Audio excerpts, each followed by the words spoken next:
Sehingga di bab ada ulama yang ngebabkan itu sampai di bab murtad.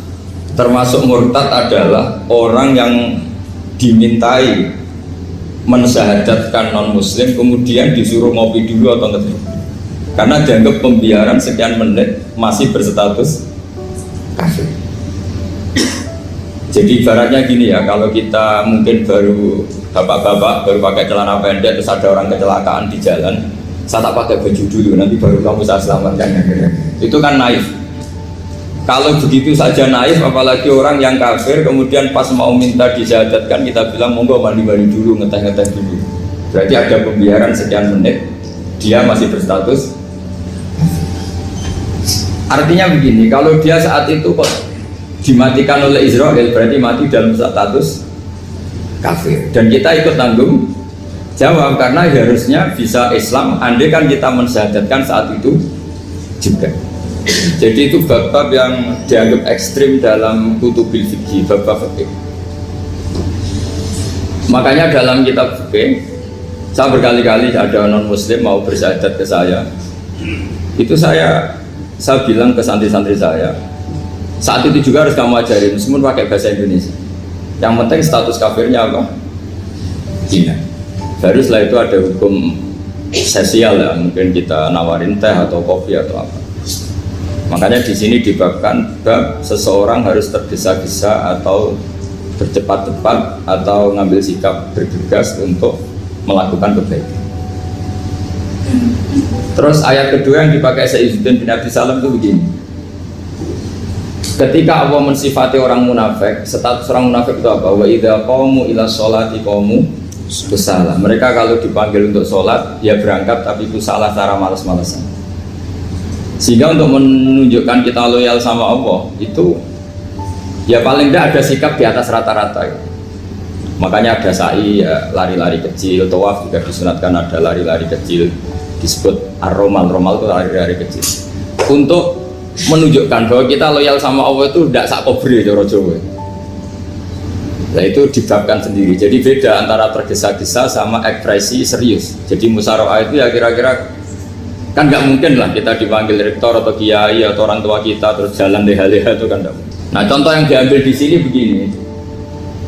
Ketika ada debat terbuka antara Fir'aun dan Musa, saya ulang lagi ya, ada debat terbuka antara Musa dan Fir'aun. Kan Nabi Musa datang ke Fir'aun. Lalu kata Fir'aun, ini asal-usul ayat ini saya terangkan sejarahnya. Kata Fir'aun, lalu kalau kamu tidak nuhankan saya, Tuhan kamu siapa? Terus kata Musa, Rabbus samawati wal ardi, yang nuhani langit dan bumi. Fir'aun masih berkelit. Kalau Tuhan di bumi, setahu saya kemana-mana yang dituhankan saya, kata Fir'aun. Ma'alim tulakum min ilahin ghairi. Terus Nabi Musa masih ngendikan, ya sudah Tuhan yang nuhani langit. Terus Fir'aun manggil Haman. Haman itu arsitekturnya Fir'aun. Ya Haman ibnili sorhal ali abduhul asbab samawati fa'atoliya ila ilahi Musa. Haman bangunkan kami piramida yang tinggi. Saya ingin melihat Tuhannya Musa. Musa akhirnya mikir, karena kalaupun Fir'aun bisa naik ke langit tetap tidak bisa melihat Tuhan. Kita tahu Tuhan nggak bisa dilihat. Kita yang mukmin aja tidak lihat, apalagi Fir'aun rivalnya kan. Akhirnya Musa ganti argumentasi, yaitu argumentasinya Musa, Rabbukum wa Rabbu abaikumul awwalin.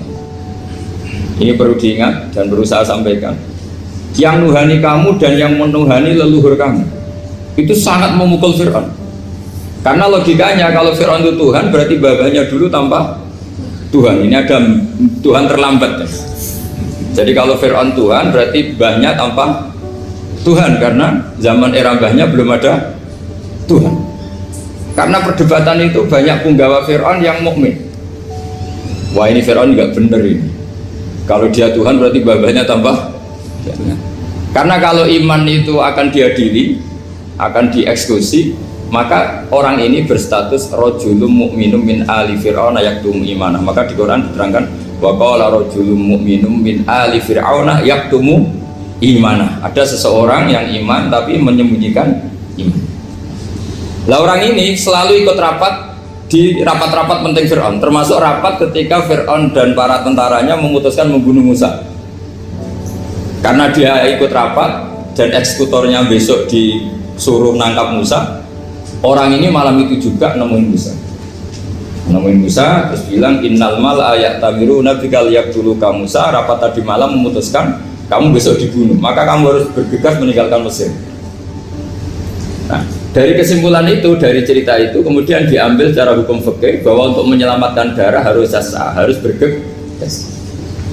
Andai kan Musa itu kok sak kobre, sak sempate, maka keburu. Andai kan ini rojul ini tadi, orang tadi penasihat tadi, kok sak kobre ya, maka berarti Musa terlanjur tertang.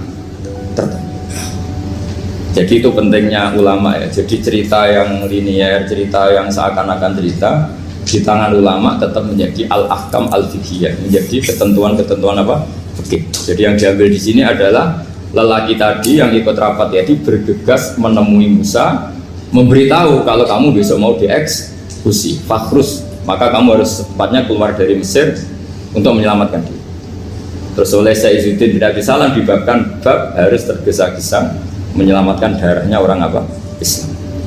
Jadi ini penting saya sampaikan. Jadi al-qasas ya, semua cerita di Quran itu tidak sebagai cerita, karena Quran tidak ingin melahirkan pendongeng, tapi harus menjadi ibrah, menjadi teladan.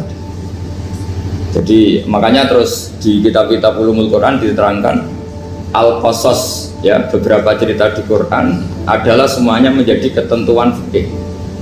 Saya ulang lagi ya, semua cerita yang ada di Quran itu menjadi ketentuan fikih, meskipun alurnya apa? Cerita. Kayak tadi kan alurnya cerita bahwa lelaki ini bergegas nemui Musa supaya Musa cepat keluar dari Mesir. Terus dibabkan babul musaroah ila musifid. Saya teruskan. Wa kama la ra'ayna ma yaqtulu musliman law tabtu'u alaihi la qatalahu fal musaroah ila takrisihi min wajibatun.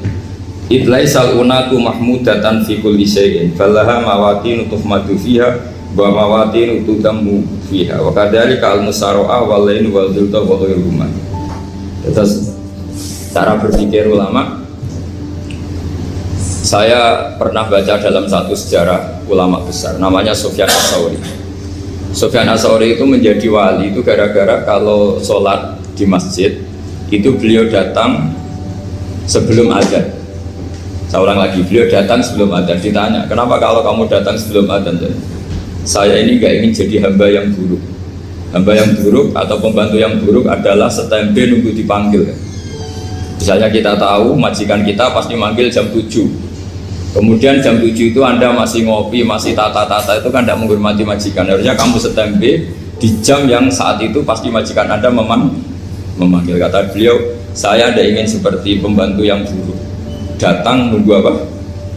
Dipanggil. Jadi itu ada beberapa spirit ya, atau inspirasi dari aturan-aturan mahabbah. Sebab itu ketika Allah kritik orang munafik, wa idza qamu ila sholati qamu kusala, ketika dipanggil sholat mereka datang bermalas-malasan. Karena tidak ada cintanya sama Allah, maka datang berlambat-lambat. Nah, berarti kalau ekspresi cinta mengharuskan kita datang bercepat. Makanya dalam istilah lain di Quran ini termasuk balaghatul Quran. Di juz 25 itu istilah menuju Allah itu fafirru ilallah. Kita tahu firar itu maknanya lari apa jalan biasa? Lari. Jadi untuk mengekspresikan mahabbah kita, kangen kita pada Allah, cara bahasa Arab isak kita, berontok kita sama Allah, tidak diistilahkan jalan tapi fafirru ilallah, harus bergegas berlari. Begitu seterusnya. Maka kalau ada orang Islam, terus ini konsekuensi hukum. Ada non muslim minta, Pak, saya tolong ajarkan syahadat. Nggak boleh saya bilang gini, monggo ke dalam dulu.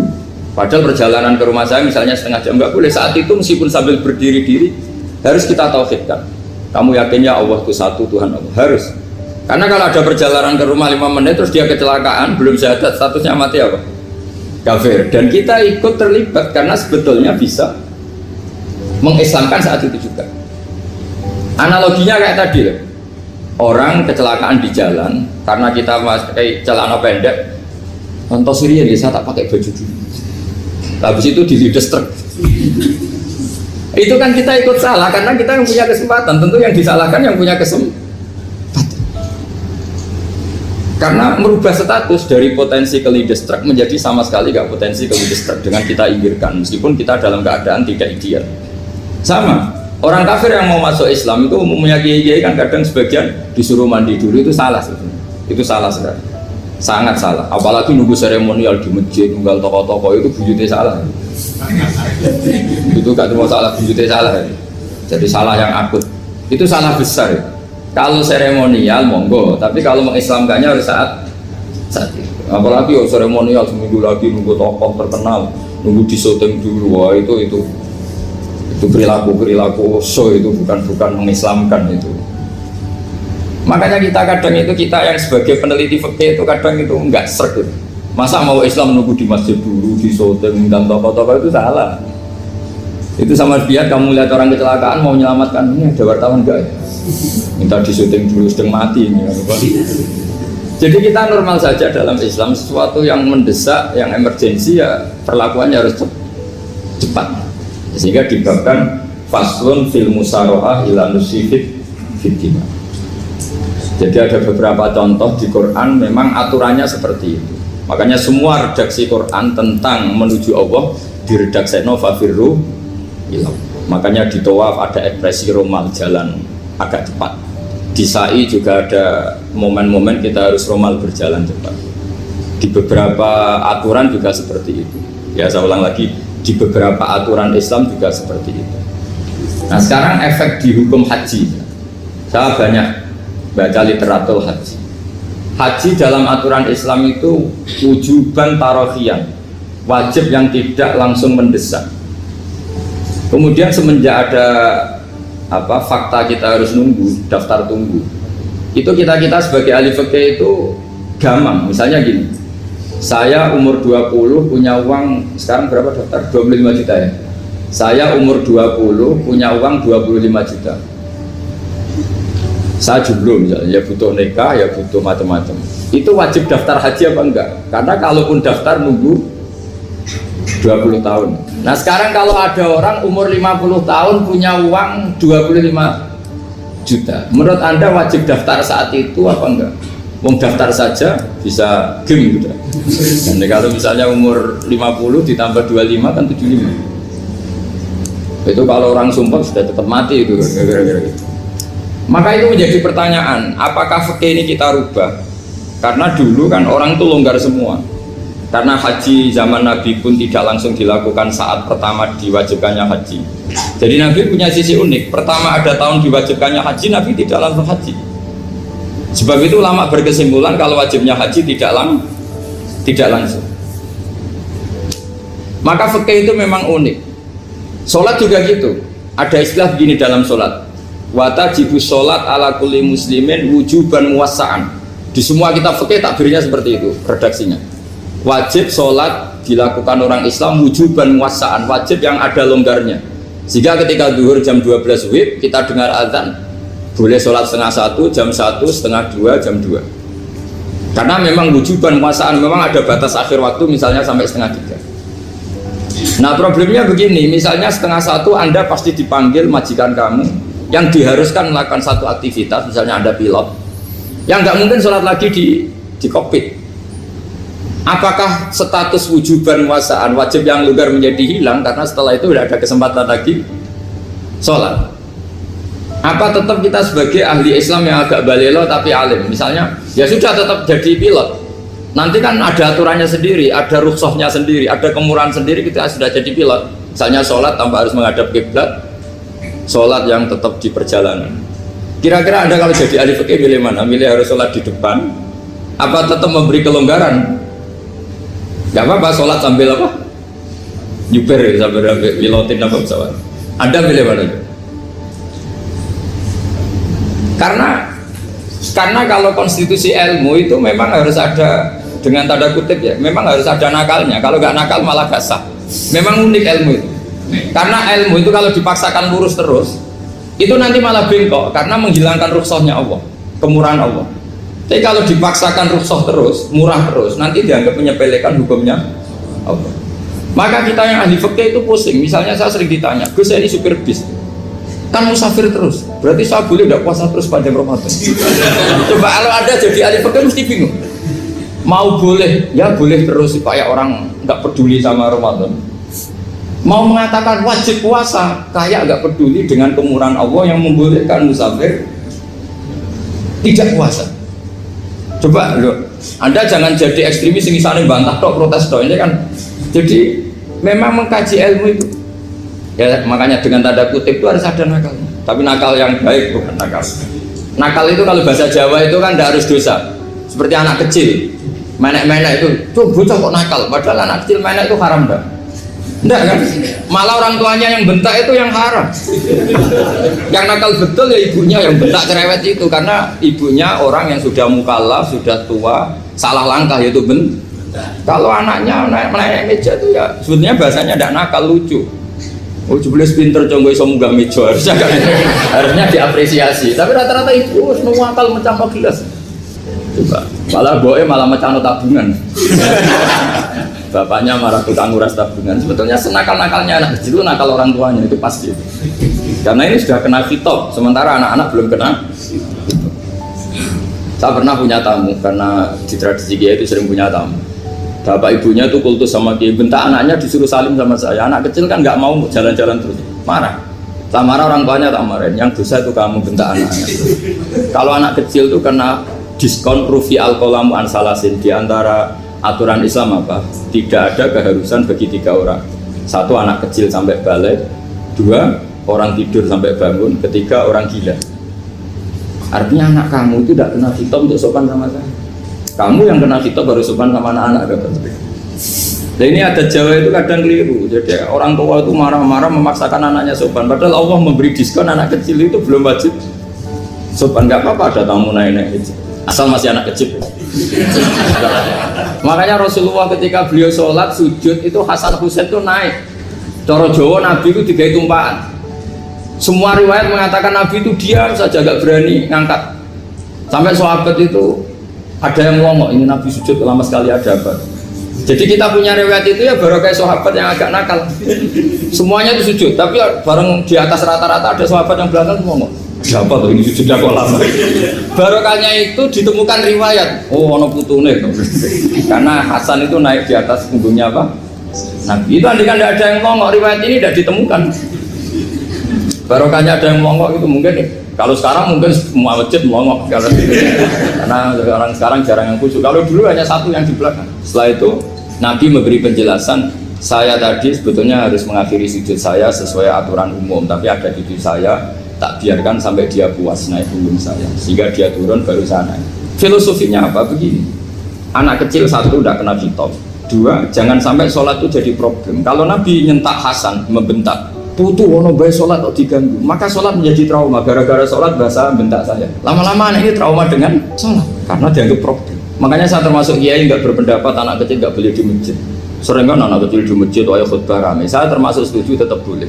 Kalau dibentak di masjid maka dia trauma dengan masjid. Saya ke masjid dibentak, lagi pula kadang-kadang orang tuh gaya-gayaan tok, wah rame orang khutbah ngeramen nih, padahal kalau nggak diramein anak-anak malah udah tidur.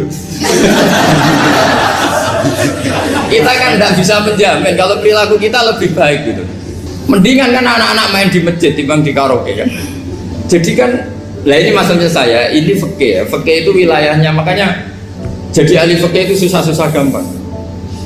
Jadi kan jangan hanya berpikir protes dengan ketentuan fikih, mengkaji yang sebanyak-banyaknya. Itu tadi, misalnya Anda seorang supir permanen, supir bis terutama. Kalau truk kan bisa leha-leha, kalau bis kan apa ada deadline-nya ya waktu, seperti bis jurusan Surabaya Semarang. Saya kan sering naik bis jurusan Surabaya Semarang. Kadang-kadang supirnya melihat saya tanya, Gus saya ini supir, saya ini Ramadan itu di mana ini? Ya saya sudah ngerti setengah nakal, dan senengnya dijawab rasa poso ya saya tahu. Tapi masalahnya secara fikih kalau kamu mengharapkan kamu harus puasa terus, kamu melanggar konstitusi ilmu. Memang musafir punya diskon, boleh tidak puasa. Pertanyaannya, bayarnya kapan? Wong Syawal ya nyupir lagi, Dzulqa'dah nyupir lagi, nanti sampai Ramadan ya. Lah terus, ya pas kamu cuti, biasanya cutinya pas sakit, boleh diskon lagi karena sakit. Coba. Nggak, andai kan ada jadi ahli fikih milih zaman. Loh kalau orangnya soleh terus kayak ustadz di sini kayak dosen UI kan, masa dosen UI Universitas Islam nggak Islami kan nggak mungkin. Mungkin memilih poso kan. Masalahnya ini kan hukum untuk orang kebanyakan, nggak boleh hukum musuh gak kuat. Sahur jam 3:30 ngombe vitamin pokoknya harus kuat. Itu udah hukum, itu saran. Hukum itu beda dengan saran. Hukum itu hanya berpijak musafir itu boleh iftar. Kalau saran memang boleh, ya usahakan kamu makan 3:30 pas fit, nyumpir. Terus kalau nyumpir selesai jam 10, nanti istirahat. Memangnya majikan bisa ngatur jamnya? Itu fikih. Maka menjadi perdebatan, yang namanya pergi itu apa? Menurut Imam Syafi'i, pergi itu ya dari rumahnya ke tempat yang asing, yang tidak wilayahnya namanya pergi. Menurut Imam Ahmad bin Hanbal enggak. Pergi itu tidak kerja. Jadi orang yang supir yang seperti itu namanya tidak pergi tapi kerja. Tanyakan ke publik, misalnya jenengan ke UI, istri kamu atau suami kamu ditanya, istri kamu kemana? Kira-kira jawabnya bilang pergi jalan-jalan apa bilang kerja? Kerja. Makanya kata Imam Ahmad bin Hanbal, mudi musafar atau orang yang berprofesi, yang profesinya memang harus pergi kayak traveling atau supir, maka itu namanya tidak pergi, namanya itu kerja. Karena apa? Sekali distatuskan pergi, maka ikut status yang dikatakan Allah dan Rasul, dapat diskon, boleh tidak puasa. Maka terus kita debat tentang definisi. Nah, definisi ini penting karena yang menjadikan hukum rubah itu definisi. Misalnya gini, Mbak ini ngaji saya. Statusnya kalau pakai status saya ajnabi, orang lain Bapak ajnabiyah, maka hukumnya saya melihat Bapak ini haram karena statusnya ajnabi melihat ajnabiyah yang tidak mahram. Tapi kalau di fikih itu ada statusnya. Cara lelaki boleh muwajahah sama perempuan adalah 1 untuk belajar, 2 untuk muamalah, 3 untuk kesaksian, 4 untuk pengobatan. Itu kan ada pengecualian. Sehingga statusnya sekarang Mbak itu belajar, apa ini melihat Gus Bah atau Gus Bah itu mengajar atau gimana Mbak? Itu statusnya bisa rubah. Makanya kalau sebetulnya kalau kita marung di warung misalnya Padang, kita nggak pilah-pilah, kebetulan pelayannya perempuan itu masih bisa dikilah secara fikih. Saya muamalah marung, cuma kebetulan penjaganya. Tapi masalahnya Papa ini punya daftar penjaga yang cantik, yang masalah. Maka pertanyaannya itu marung ke situ demi marung apa demi melihat? Tidak jawab saja. Demi marung apa demi melihat? Kalau demi marung sepakat yang penjaga yang sangar-sangar juga banyak. Akhirnya kalau demi makan, penjaga yang cowok kan banyak. Kalau demi melihat, berarti yang dihitung kan niatnya. Berarti karena muamalah apa karena melihat? Melihat. Itu status. Jadi makanya kalau mudi musafar itu namanya orang pergi atau orang kerja? Orang kerja. Maka menurut pikirannya Imam Ahmad bin Hanbal seperti itu harus puasa karena dia adalah pekerja bukan musafir. Lalu dalam masalah jumlah 3 hari misalnya, kalau dalam fikih kita, nggak saya kenapa ngomong fikih terus ya karena banyak yang melupakan fikih. Jenengan pergi haji. Zaman Nabi haji itu jamak dan qashar terus. Padahal hajinya Nabi itu, haji itu minimal kan berapa hari minimal itu? 9, 10, 11, 12. Sebenarnya haji itu minimal hanya 4 hari. Karena 13 Dzulhijjah bisa nafar apa? Awal. Kalau nafar awal berarti nggak ada kewajiban nafar sani. Berarti yang wajib betul kan tanggal 9 wukuf di Arafah, terus 10 biasanya ifadah sama balang jumroh apa? Akobah, terus 11, 12 itu kan sudah boleh cabut karena apa? Nafar apa? Awal. Berarti nggak usah nafar apa? Sani. Berarti hanya berapa? 4. Tapi Nabi haji di Mekah Medina itu sampai 40 hari karena perjalanan. Pertanyaannya ketika Nabi menjamak dan mengqashar itu cara Imam Syafi'i lis safar. Karena Nabi orang Medina datang ke Mekah dengan jarak 460 kilo, maka Nabi boleh jamak dan qashar. Jadi pikiran Imam Syafi'i jamaknya Nabi itu lis safar karena pergi. Cara pikiran Imam Malik enggak, jawabnya Nabi itu lin nusuk. Nabi menjamak sholat itu karena melakukan ibadah haji. Efeknya adalah orang Mekah kalau haji itu cara Imam Malik meskipun jaraknya dekat boleh apa? Boleh apa? Qasar, boleh jamak qasar. Lalu terus ada pertanyaan fikih lagi. Lalu jamak qasar itu karena pergi apa karena masyaqqah? Karena repot. Coba kalau sampean kira-kira jawab. Misalnya kita orang kaya bawa uang 1 miliar naiknya Alphard, ada supirnya, ada ajudannya, pergi di jarak 100 kilo. Masyaqqahnya kan tidak ada sama sekali, apalagi di tol kebetulan nggak macet. Kira-kira boleh jamak nggak? Boleh Gus karena pergi, tapi kan nggak ada repotnya sama sekali. Dibanding misalnya yang ngebis bawa beras 1 kintal gitu kan, udah gitu suruhan orang lagi kan pusing. Maka fikih ini untuk memberi hukum itu kalau fikih itu menstatuskan dulu. Ini orang boleh jamak itu karena masyaqqah apa karena safar. Lalu kalau setelah karena safar itu karena jaraknya apa tingkat masyaqqahnya. Kalau karena jaraknya ya tidak juga gini maksudnya. Mungkin Anda tidak pernah terpikir begini. Kalau saya mau ke Jakarta, kemudian sampai Purworejo itu sudah waktu zuhur, saya boleh nggak zuhur di situ sama masak? Boleh kan? Padahal perjalanan saya belum capek. Artinya nunggu boleh jamak itu setelah kita menempuh jarak itu apa menuju, sedang menuju dan niat. Sedang menuju dan niat. Misalnya saya mau ke Jakarta, saya orang Sleman mau ke Jakarta, itu sampai mana itu Magelang itu sudah boleh jamak kan? Boleh kan? Boleh karena saya mau ke. Nah pertanyaan secara fikih mungkin ada tidak terlintas. Ternyata ditelepon sama istrinya nggak jadi pergi. Padahal sholatnya kadung di jamak zuhur dan asar. Apakah setelah di rumah sholat lagi? Teman nggak pernah mikir gitu. Jadi orang fikih itu sudah pusing, makanya jangan diprotes terus. Kita ini sudah pusing, tapi orang itu enak aja protes terus. Nggak menurut jenengan nanti wajib sholat lagi enggak? Dia bolehnya jamak kan berdasar berstatus musafir. Ternyata setelah Magelang ditelepon istrinya nggak jadi. Dia kadang sholat zuhur dan asar. Setelah pulang masih jam 1. Terus ada asar, wah sempat sholat terus. Kalau ada sholat lagi apa ada? Jangan saran. Kalau saran, wah sebaiknya sholat lagi. Itu tidak hukum, itu saran itu namanya. Saran dengan hukum beda.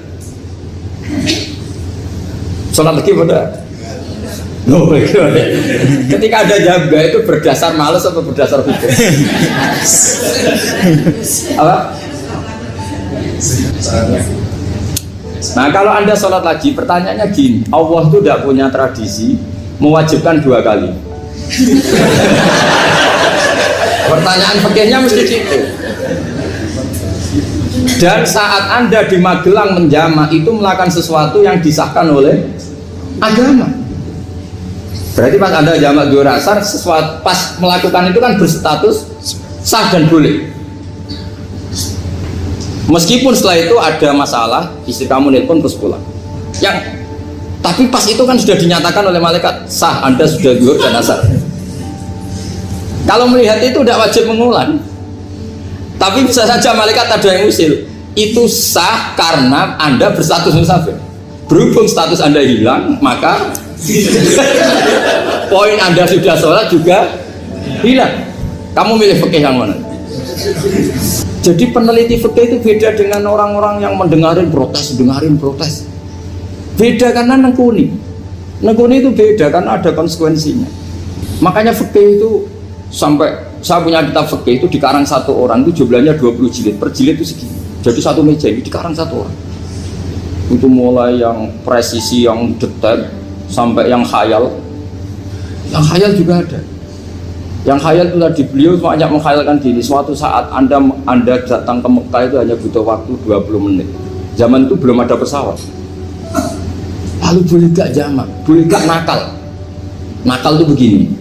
Sama orang kaya punya jet pribadi, misalnya ada Ronaldo masuk Islam, orang kaya itu bisa gak puasa karena begini, misalnya dia contohnya orang Arab ya, orang Arab jangan orang gak, contohnya itu dibalik saja. Di sini itu kalau imsak jam berapa tuh? Imsak Ramadan jam berapa? digawe setengah 4 aja biar aman ya. Kalau setengah 4 kan pasti imsak. Dia terbang ke Mekah. Jadi orang sini puasa jam 5 kan mulai puasa, dia terbang ke Mekah kan masih malam. Makan terus dia. Mekah mau ada matahari terbang lagi ke barat. Karena dia menghindari berstatus puasa. Atau sebaliknya, dia orang Mekah jam 12 puasa, 12 siang puasa. Dia wah kalau 6 jam lagi buka bisa barangkali saya terbang ke Indonesia. Ke Indonesia terbang baru 1 jam, di sini sudah buka.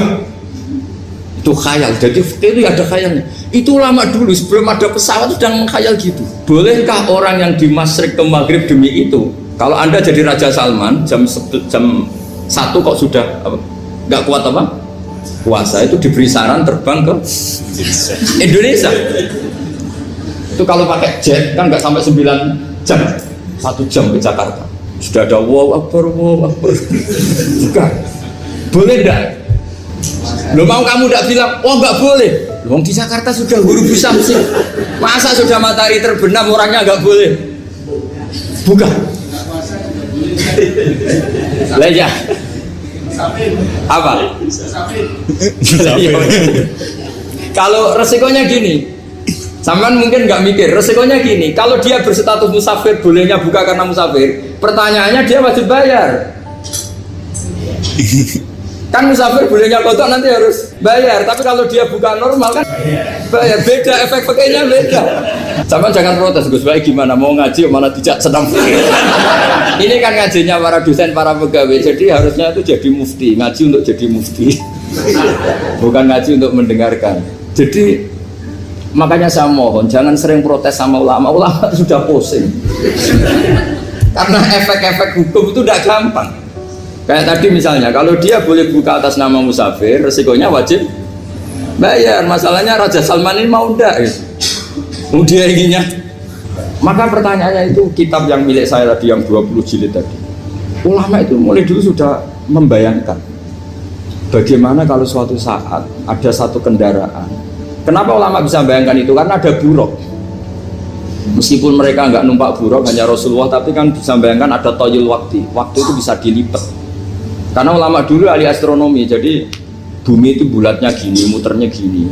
Berarti suatu saat ada satu ilmu di mana orang ngambil satu posisi terus melewati toyul waktu, ngalami lintasan waktu. Mulai dulu itu sudah dibicarakan. Pertanyaannya lalu status orang ini kayak apa? Misalnya tadi orang Mekah ingin cepat buka terbang ke Indonesia. Orang Indonesia menghindari imsak, misalnya 3:30, dia belum sahur. Wah kalau saya di Indonesia ini sifatnya sahur. Wah saya tak terbang ke Mekah. Enak kan terbang di Mekah ternyata masih jam 8. Wah bisa makan sepuasnya jam 8 malam, maksudnya jam 20. Kan enak kan? Bar wareg balik ke Indonesia wis jam 1 siang. Jam 1 siang kalau ingin cepat buka terbang ke timur. Langsung buka. Berarti dia kira-kira puasa aja 3 jam. Tapi terus ya mungkin kalau sampean tahu kok Gus sudah repot-repot ngono tinggal turu delok sinetron kok buka dhewe. Itu tidak hukum, saran itu namanya apa? Kalau hukum tetap tadi yang dikatakan puasa adalah imsak, mulai jam imsak sampai Ghurubus Syamsi. Lalu pertanyaannya lagi, Ghurubus Syamsi sampai imsak itu konversi jam apa nyata-nyata Ghurubus Syamsi? Kalau yang diliwati khatul istiwa itu nyata, fi'lan, kalau dalam bahasa Arab fi'lan awaqiyah. Tapi kalau Anda orang kutub, saya sering kirim-kiriman surat sama mufti-mufti yang ada di Timur Tengah, di Eropa, konsultasi maksudnya. Orang kutub itu kan tidak ada matahari, tidak ada apa-apa. Jika kalau Anda baca kitab di kutub, mesti Gus Bak ada pembohong. Misalnya orang kutub ngaji saya, kamu harus subuh sebelum matahari terbit. Sekali matahari terbit waktunya hilang. Duhur setelah matahari agak ke barat. Asar kalau matahari terbenam hilang waktunya. Terus mereka mesti bilang mataharinya di mana? Maka pertanyaannya, boleh gak mengkonversi waktu untuk orang kutub? Jadi misalnya pola umum subuh jam 4:30. Berarti antara subuh dan qadha itu 1,5 jam. Subuh sama zuhur polanya berapa berarti? Kalau 4:30 sampai jam 12 itu 6 sama 7,5. Berarti ya kira-kira habis subuh nunggu 7,5 jam baru zuhur, nunggu 3 jam baru asar, nunggu 3 jam baru maghrib. Berarti waktu puasa kira-kira antara jam 4 sampai jam 6. Berarti berapa jam itu? 12 sama 2 14 jam. Oke, berarti orang kutub harus puasa 14 jam, tidak bergantung waktu mata. Tapi ada lagi pertanyaan lucunya gini, lalu 14 jam Gus itu dimulai dari mana? Apa asal 14 jam? Apa harus ada konsensus setarnya? Masih ada PR lagi. Menurut kamu gimana? Ada konsensus setarnya dimulai jam 4 dini hari. Apa asal jumlahnya? Imsak 14 jam. Mikir lagi kan? Itu di Denmark itu ada satu musim di mana siang terus sampai sekian bulan. Siang terus sampai orang sana itu capek. Kenapa ada siang terus? Logikanya kan tadi bumi itu saya juga belajar falak, belajar astronomi. Kalau tepaan kamu di sisi yang barat agak utara atau agak selatan, matahari ini nyentrong terus. Sehingga bumi mulak-malik ya kamu kesentrong terus karena kita ini kan tepaan di khatulistiwa, di khatulistiwa. Sebenarnya khatulistiwa itu bahasa Arab dari kata khatul istiwa, khotun itu garis, istiwa itu tengah. Islam itu oleh Allah memang dipilih di tempat paling top yaitu Mekah. Mekah Ka'bah itu surratul ardi. Jadi sebelum ditemukan ilmu astronomi itu Nabi sudah ngendikan Al-Ka'bah surratul ardi. Ka'bah itu pusarnya bumi. Sehingga di Ka'bah itu satu-satunya area yang terbebas dari medan magnetis. Karena dari utara dan selatan benar-benar di tengah. Maka potensi jam paling akurat di dunia itu ya hanya jam yang di Mekah itu. Karena apapun akuratnya teknologi di Amerika atau Jerman, karena jam itu dari logam tetap ketarik medan magnetis, entah berapa 00, tetap kena. Misalnya jam di Jerman lebih dekat mana kalau Jerman? Mesti ketarik medan magnetis, entah berapa kadarnya, karena materi jam dari logam. Sementara di Mekah karena di tengah itu terbebas dari medan magnetis. Nah, sehingga yang segaris dengan Mekah kayak Indonesia itu semuanya khatul istiwa. Nah kalau khatul istiwa normal itu artinya ya 12 siang secara umum ya 12. Sehingga ulama Indonesia kalau ngaji itu lebih gampang, lebih tidak dianggap bohong. Karena ya ada terbitnya matahari, ada zawalus syamsi, ada hurubus syamsi. Coba kalau kitab itu Anda baca di kutub utara sama kutub selatan, murid kamu bingung semua. Ini gimana Ustadz, tidak ada matahari kok semuanya diukur pakai matahari. Lalu pertanyaannya dikonversi kan? Pertanyaannya kalau dikonversi pakai apa? Asal 14 jam, apa harus sepakat dimulai jam berapa? Milih mana? Milih sepakat. Pertanyaannya kalau sepakat, ukurannya siapa yang jadi ahlul halli wal aqdi?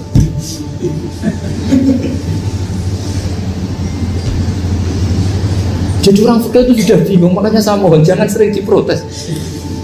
Saya pernah ketemu ulama, saya kan sering ikut komunitas di New York. Itu andekan dibur, itu pas persis Ka'bah. Jadi buminya itu kalau dibur itu pas persis Ka'bah. Lalu pertanyaannya, ada kiblat tidak di sana? Ya bumi kan gini ya. Kalau dalam bahasa falak itu ada rubuk namanya. Rubuk itu bumi yang sewaktu itu hanya yang seperempat. Ya bumi yang sewaktu itu hanya seperempat.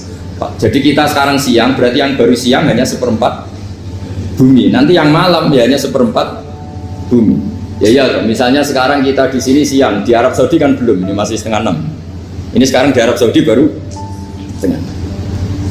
Lah itu ada daerah di mana dengan Ka'bah itu pas atas sama bawah. Harusnya kan bebas arah. Apa? Bebas arah. Lalu orang sana sholatnya itu menghadap kemana? Pernah ulama New York itu minta fatwa ke Rabitatul Alam Al-Islami. Lalu kita harus menghadap kemana? Makanya dalam dunia anekdot ulama itu ada anekdot Abu Nawas itu orang yang nggak pernah kalah debat. Dia itu terkenal nggak pernah kalah debat. Tapi dia ada ilmuwan. Dia punya tetangga ilmuwan, punya pengaruh besar. Semua orang ngaji ke ilmuwan itu. Mantelnya bukan main, karena dia ahli falak, ahli astronomi. Mau nandingi dia ada bisa, gak nandingi itu reputasinya jatuh. Orang itu berteori kalau bumi itu bulat-bulat. Kalau kamu jalan ke sini, maka akan terdidik yang suatu saat si profesor ini kemalingan terus minta tolong Abu Nawas rumah saya kemaling, terus lari kemana malingnya? Ke timur. Setelah ke timur, larinya ke timur. Abu Nawas lari ke barat. Terus ditanya, sudah tak bilangin malingnya lari ke timur, kok kamu lari ke barat? Nanti ketemu di titik yang sama. Sebenarnya itu profesornya makel. Oh kamu nyindir loh. Artinya Abu Nawas gak terima. Teori Anda itu gak bisa. Secara keilmuan benar, tapi secara faktual gak boleh. Berarti kalau ada orang ngejar istrinya lari ke timur, dia harus tetap ke barat. Nanti ketemu di titik yang sama. Jadi malingnya tuh lari ke timur, Abu Nawas ngejar ke barat. Ketika ditanya profesornya, sudah bilangin malingnya tuh lari ke timur, kenapa ada ke barat? Kataan kan nanti ketemu di titik yang sama karena bumi bulat-bulat. Nah pertanyaannya gini, lalu kalau yang segaris itu ada arah enggak? Kayak New York tadi. Menurut kamu tetap berkiblat apa enggak usah? Loh kalau yang rubuk jelas. Loh gitu, kalau rubuk begini loh, misalnya begini, terus kamu di sini sama sini kan masih ada arah, tapi kalau sini sama sini masih bisa kiblat. Sama enggak usah protes, orang fikih sudah pusing, enggak usah diprotes. Karena yang dipikir itu macam-macam. Nah ya makanya ini mengkaji ya, saya mohon ya kayak tadi ini mengkaji, saya mohon saya cukupkan sekian. Sementing apa ya, kita ada respeknya lah sama ulama. Jadi ulama itu susah, mikirnya susah, harus tanggung jawab di depan Allah, di dunia diprotes terus. Ini mungkin yang bawa kitab ikutnya halaman 293 ya. Itu yang mungkin nanti bisa dikopi sama yang nggak punya tag.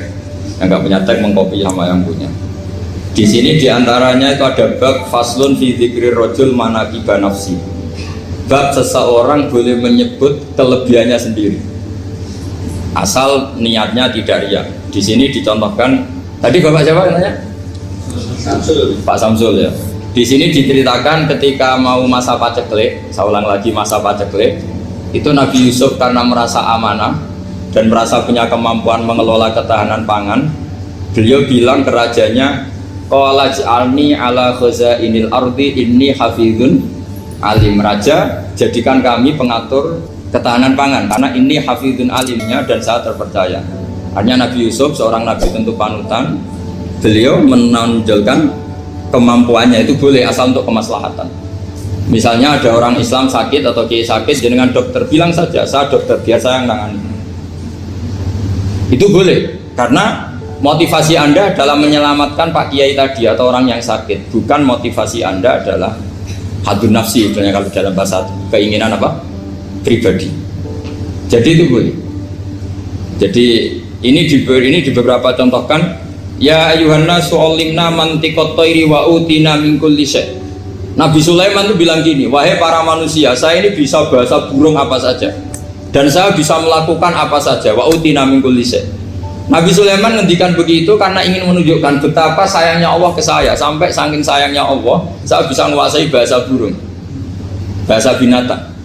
Jadi motivasi seorang nabi itu ingin menunjukkan betapa kudrohnya Allah tidak terbatas. Nah buktinya apa ya? Buktinya Sulaiman, sama tak cerita, Nabi Sulaiman itu kalau ke masjid itu mesti jagungan sama orang miskin. Terus beliau bilang gini, miskin nujalisu miskin, ayo podo kerene jagungan. Karena beliau dengan kenabiannya meskipun kaya raya itu tidak merasa punya sama sekali, karena semuanya milik Allah Subhanahu wa Ta'ala. Dan beliau buktikan, beliau kaya raya itu untuk bangun Baitul Maqdis yang semegah itu semuanya pakai asetnya Nabi Sulaiman. Ketika bisa memperkerjakan jin dan setan juga untuk bangun Baitul Maqdis, bukan untuk bangun dirinya, rumah dirinya. Ya ini dicontohkan satu Nabi Sulaiman, dua Nabi Yusuf. Terus ketika contoh yang diambil, setiap nabi ketika pidato kepada umatnya mesti ditutup dengan wa analakum nasihun amin.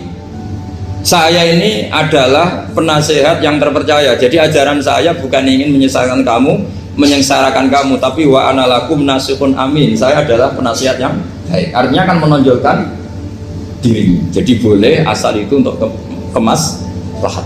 Jadi misalnya UI punya penemuan apa yang keren, yang maslahat orang Islam, diumumkan bahwa ini penemuan UI.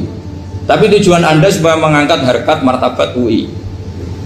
Bukan setelah itu terus kirim surat ke rektor, saya harus tambahan gaji karena saya penemunya. Wah itu sudah nggak bisa jadi wali kalau gitu tidak. Tapi nanti rektornya yang ya gak tahu diri gitu. Masa penemu sama nggak penemu disamakan ini. Misalnya seperti itu. Jadi di sini ada sekian contoh, mungkin bisa diakses di halaman 293 di bab faslun fi dzikri rajuli manaqiba nafsi. Terus kalau contoh hadis, Nabi sering ngendikan begini. Ana sayyidu waladi Adam wa ana awwalu syafi'in. Dan saya adalah nabi pertama yang punya hak syafaat. Tapi Nabi ngendikan seperti itu supaya orang punya harapan ketika di mahsyar. Sudah kalau di mahsyar nyari saya karena saya diberi hak syafaat. Jadi asal niatnya untuk maslahat gak apa-apa. Makanya saya sering di mana-mana sering cerita, saya ini menekuni fikih supaya orang kalau belajar fikih jelas ke saya Pak. Kalau saya tidak ngomong, orang keliru guru. Tapi ya harus ada buktinya. Nanti ngomong ahli dok, ada ahlinya ya kacau nanti. Ya jadi boleh ya. Di sini dibabkan faslun fi dzikri rajul manaqiba nafsi. Bab seseorang boleh menunjukkan kemampuannya asal tadi untuk lil maslahah. Sudah Pak Samsul ya? Tadi yang pertanyaan dari siapa itu? Pak Sus Budiar. Pak Sus itu gimana ini kasusnya itu orangnya sudah Islam toh? Sudah. Sudah Pak masalah. Terus Anda ke Thailand itu nggak niat menghindar toh memang saatnya harus ke Thailand? Hanya menyesal. Oh, hanya menyesal, bagus lah, punya penyesalan. Enggak begini ya, kalau orang itu sudah Islam itu kan tidak se-emergensi yang belum Islam, itu hanya ideal, artinya ideal.